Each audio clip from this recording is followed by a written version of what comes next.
A 4-part viral video sent shockwaves across social media, claiming that music mogul Diddy collapsed in court following the latest developments in the Cassie case. After hearing the news that bail was denied, Combs looked back at his 3 sons who were sitting about 3 rows behind him and patted his chest. When I asked his attorney what Combs said to him after that news, he said, quote, "I'll see you tomorrow." Why? Because they will be back in court tomorrow to fight that bail denial. This afternoon, though, Combs walked into court wearing a black t-shirt and gray sweatpants. He kept his focus mainly on the judge and at times looked at his attorney when he was speaking. The 54-year-old hip-hop mogul was charged with sex trafficking, racketeering, and interstate transportation for prostitution following a months-long Homeland Security investigation. Prosecutors allege that Combs used his business empire to force women to engage in sexual acts with professional sex workers at events he called freak-offs.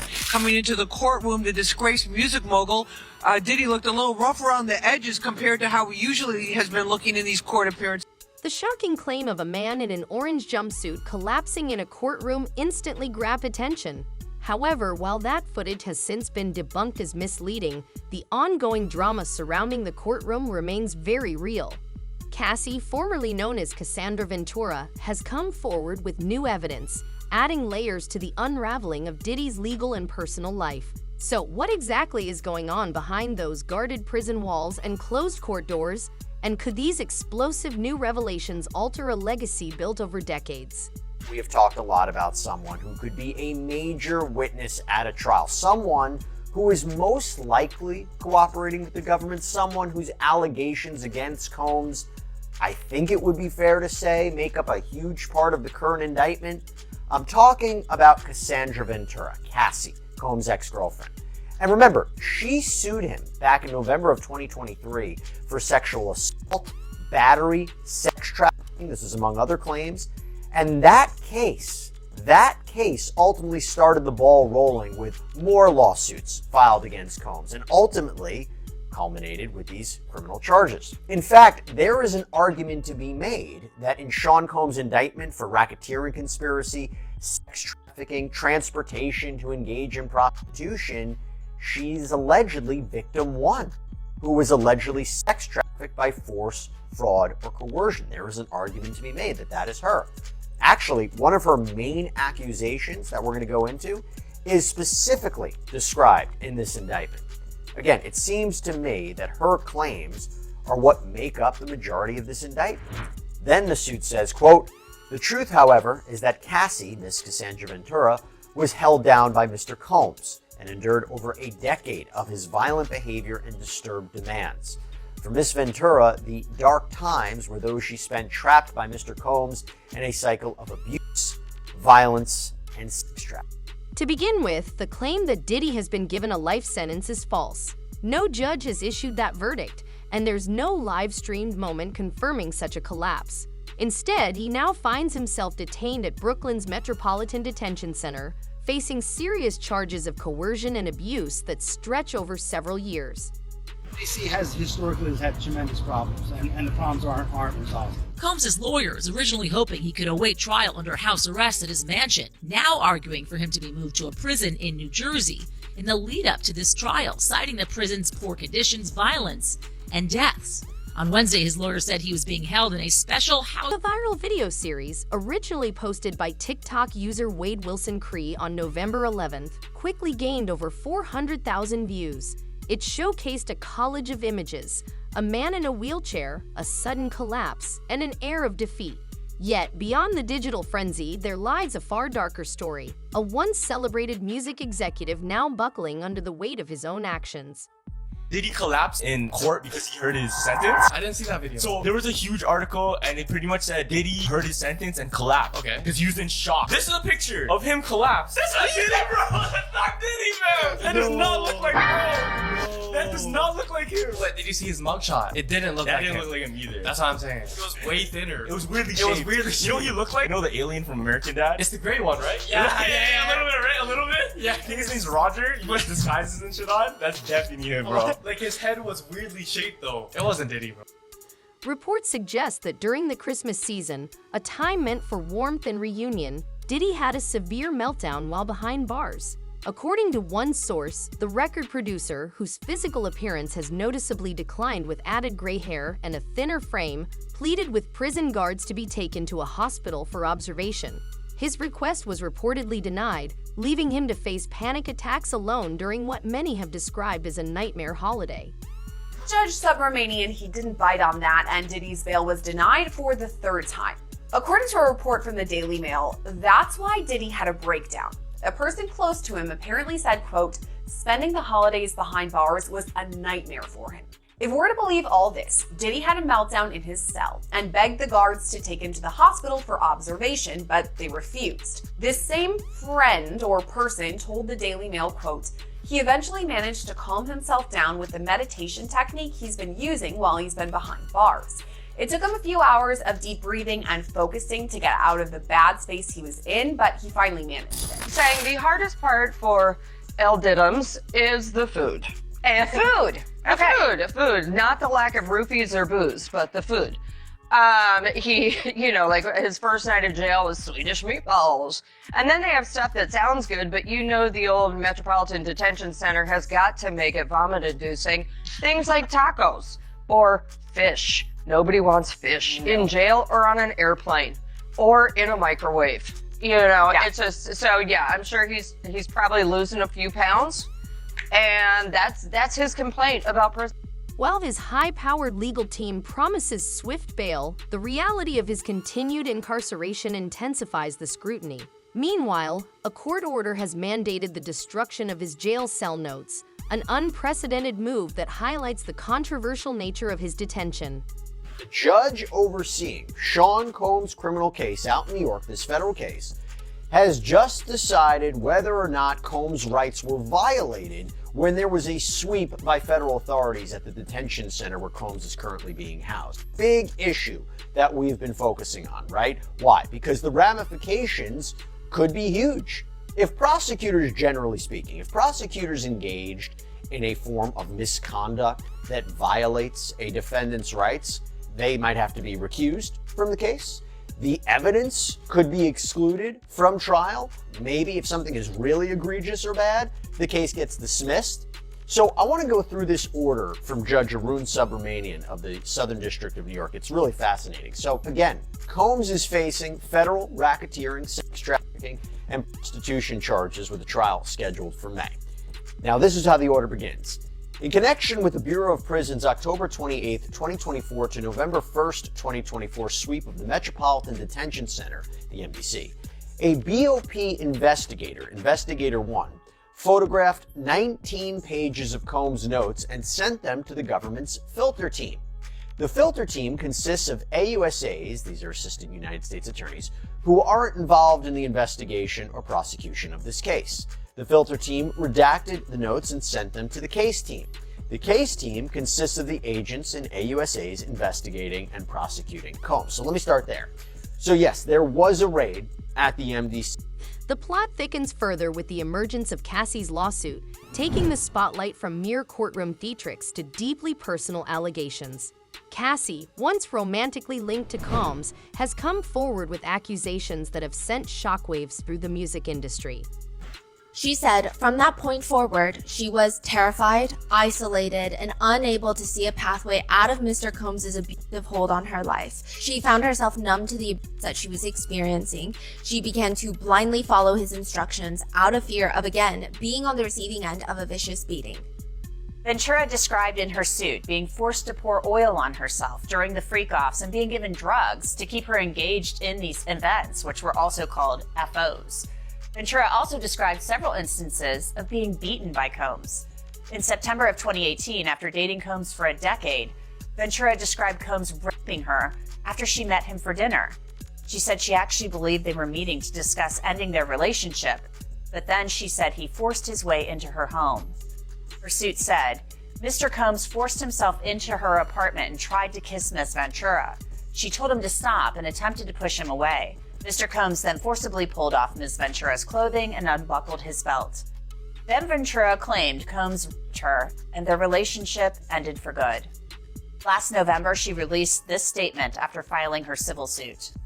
After years in silence and darkness, I am finally ready to tell my story and to speak up on behalf of myself and for the benefit of other women who face violence and abuse in their relationships. With the expiration of New York's Adult Survivors Act fast approaching, it became clear that this was an opportunity to speak up about the trauma I have experienced and that I will be recovering from for the rest of my life. In documents filed in federal district court in Manhattan, Cassie claims that shortly after they met in 2005, when she was just 19, Diddy began a calculated pattern of control and abuse.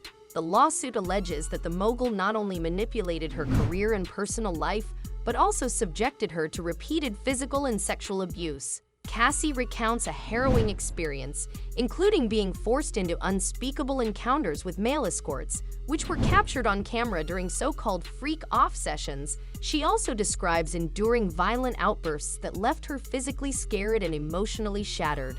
Cassie, Ms. Cassandra Ventura, was held down by Mr. Combs and endured over a decade of his violent behavior and disturbed demands.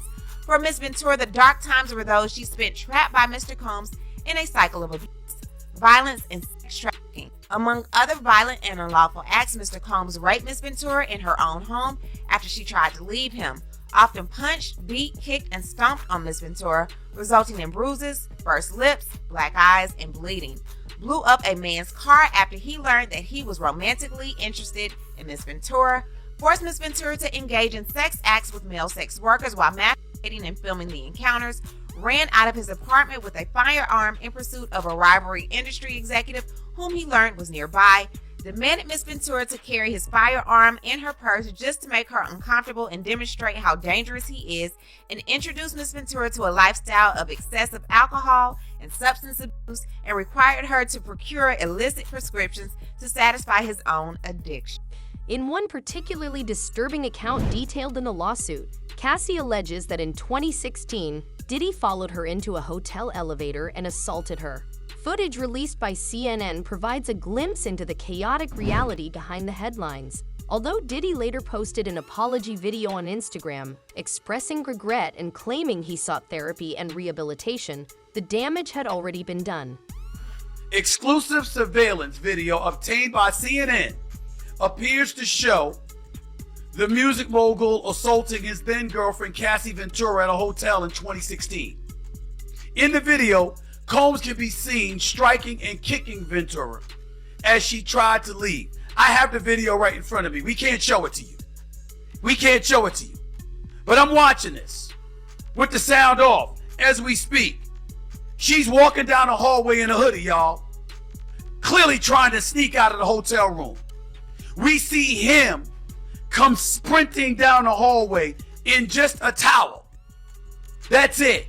He goes up to her. He snatches her by the neck, yanks her to the ground. She lays there still. Okay? I'm looking at the video. I'm looking at the video while I'm talking to you. He snatches her by the neck, unless this is some lookalike, unless this is some clone, unless this is somebody that's like from Mission Impossible, like Tom Cruise, wearing somebody else's face, looking exactly like them when it ain't him at all. Unless there's something along those lines. This is what we're looking at here. And you see the stills right there in the screen. And I get that. But I'm telling you right now, I'm watching this as we speak. And I've seen this video now because I want to make sure I know what I'm looking at. This is about the 10th time that I looked at it.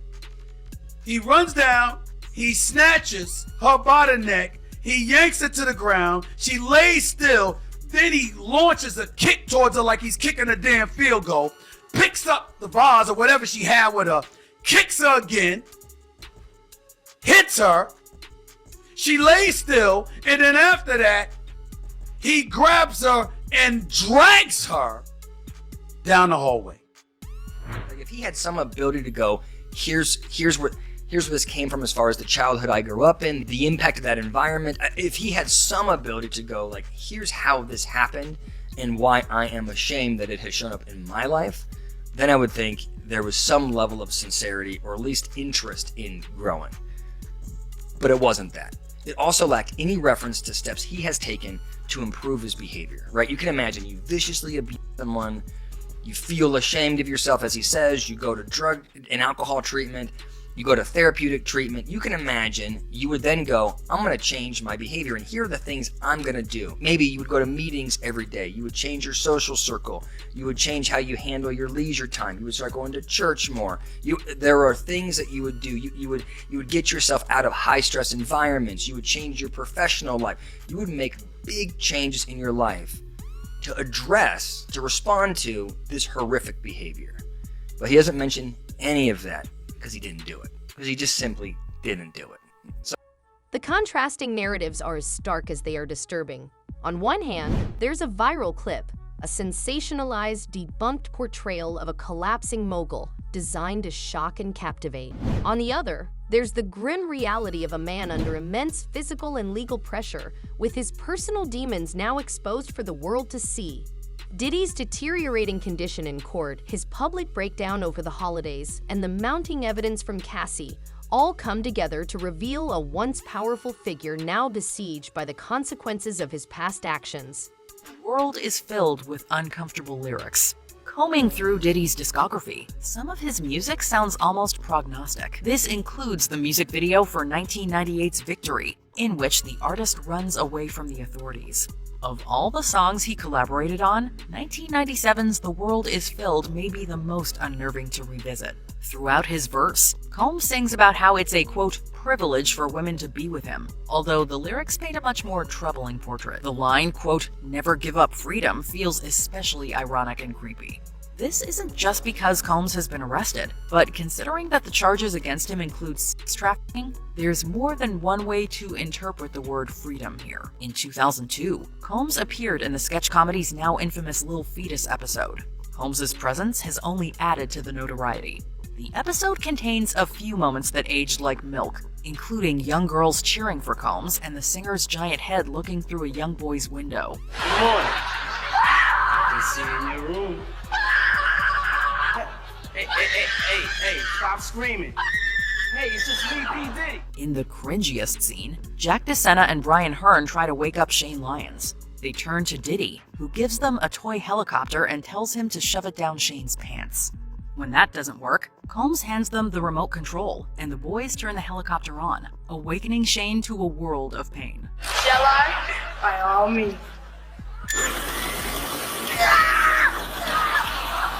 Legal experts caution that the challenges facing both sides are monumental. For Diddy's defense, dismantling a narrative built on years of alleged misconduct and personal breakdowns will require more than just countering sensationalized footage circulating online. It will also involve addressing the very human vulnerabilities that have come to light.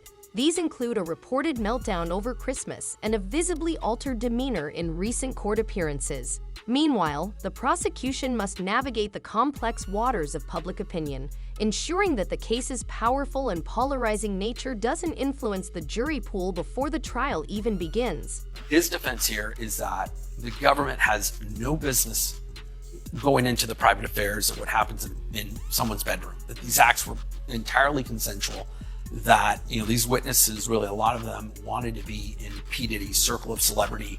They, what you have here, some of these people that have sued him engaged in nothing more than a money grab. And now, these people are going to come in and testify. Their bias, their credibility has essentially been undermined because of their ulterior motives. And that really, it's going to hinge on that what occurred here was nothing more than consensual conduct between adults. Okay, now play prosecutor. These are some of the best prosecutors you were saying. What are they going to argue? I'm going to march every one of these witnesses into courtroom, and I'm going to have them tell the horrific story of what went on when they were in the rooms there. And I'm going to put them in front of the jury, and the jury's going to hear these stories. And I think it's going to be difficult. It's going to be a very, very difficult case. I'll tell you, this is a case that will not settle via plea agreement. It's going to go to trial. And it's, we're all, it's not going to be televised, but we're going to hear about it, day by day in the news and the media. Really sensational facts. Adding to the tension, the court-ordered destruction of Diddy's jail cell notes has sparked controversy. Critics argue that this move could hinder the investigation into his time in custody, suggesting that these documents might hold vital clues not only to his state of mind, but also to potential systemic issues within the detention facility. Such actions only deepen the mystery and fuel speculation about what else might be hidden behind closed doors. In TRVAU. New big development around Diddy as we're following this case very closely here on Live Now from Fox, as Diddy's lawyers say the feds raided his jail cell and seized a bunch of privileged material. So an interesting one to say the least about this. I want to put up some posts here from former federal prosecutor Nima Romani about this, saying Diddy's lawyers are claiming that it violates his Fourth Amendment right. However, inmates don't have Fourth Amendment expectation of privacy in prison, so that argument is weak. Guards can search his cell without probable cause or a warrant. So a big development there in terms of this.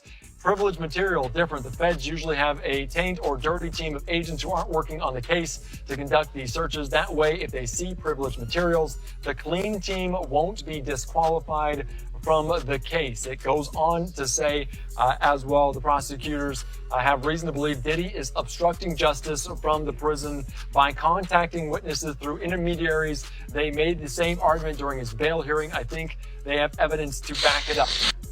Well, apparently, according to the defense, they're legal documents. The government's saying no, on the contrary, they're just some handwritten notes and a calendar. And what the judge did, Judge Subramanian, is he ordered the prosecution to destroy their copies. He kept copies, and he's going to review them in chambers or in camera. And one of two things will happen. Either the defense is right, and those are privileged materials, in which case they will not go to the prosecution, or the prosecution is right and they have nothing to do with the legal case, and the government will get copies. It's only 20 pages. I don't think it'll take the judge that long, but I think the media is reporting this as some huge win for the defense because the government has to destroy their copies. They may get copies of those documents in a matter of days. So I think it's premature to say that this is any type of victory for Sean Diddy Combs. Every new detail that comes to light is a step toward reclaiming her narrative and challenging a system that has long protected powerful figures at the expense of vulnerable voices.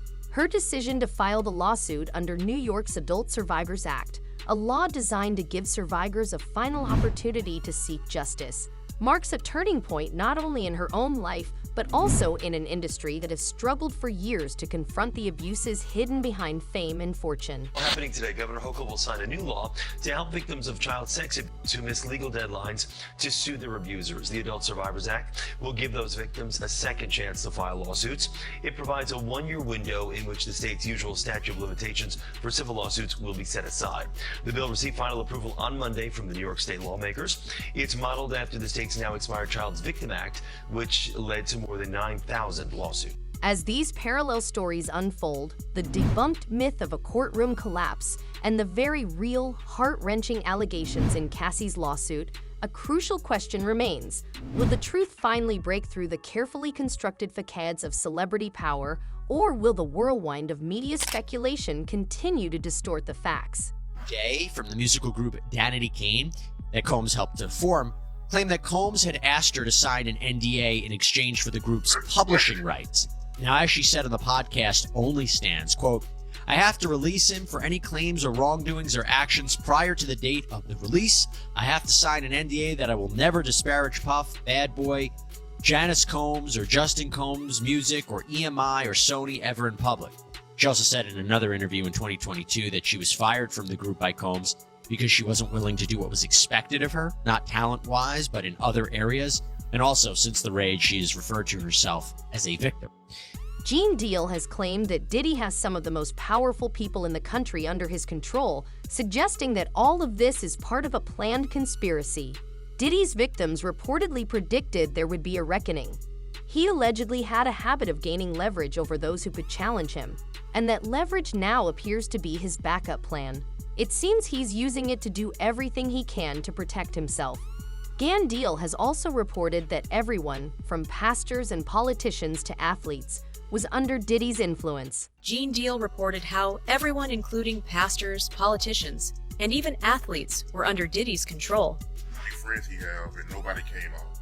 They brand. It's all about the money. They saw what he did to Cassie. With the kicking, the punching. They saw what they did to Cassie. They know that nobody in America like that. So now, these people are represented by a brand.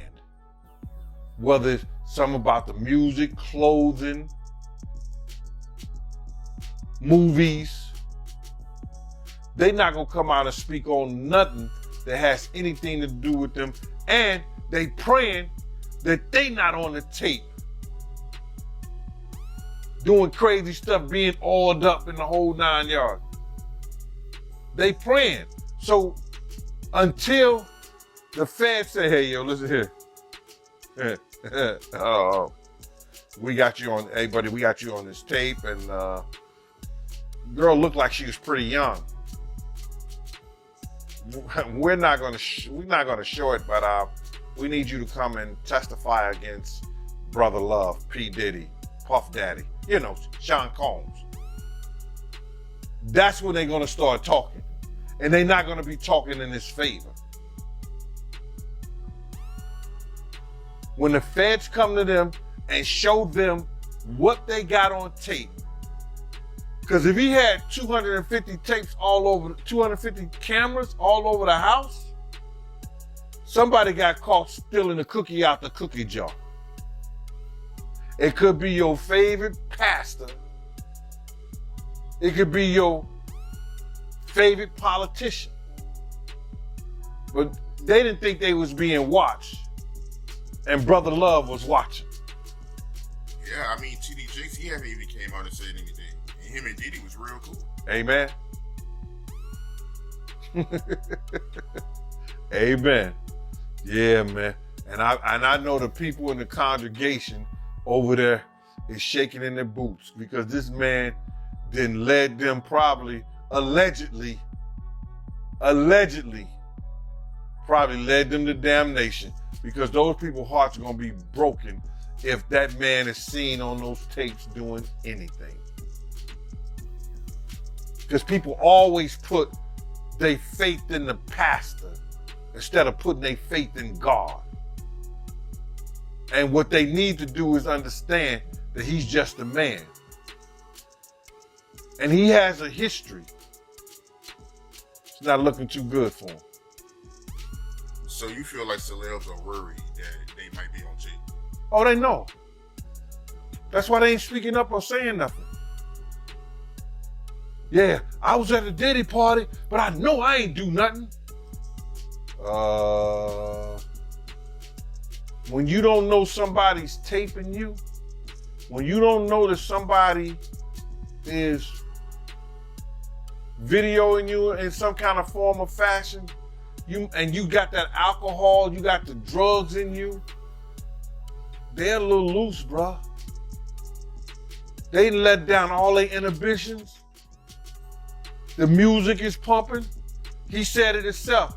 He got it so hot in there that you gotta take your clothes off. He said that himself, bruh. Stay tuned as we continue to unravel the layers of this complex case, where every new development fuels the fire and each revelation brings us closer to understanding the true cost of power gone awry.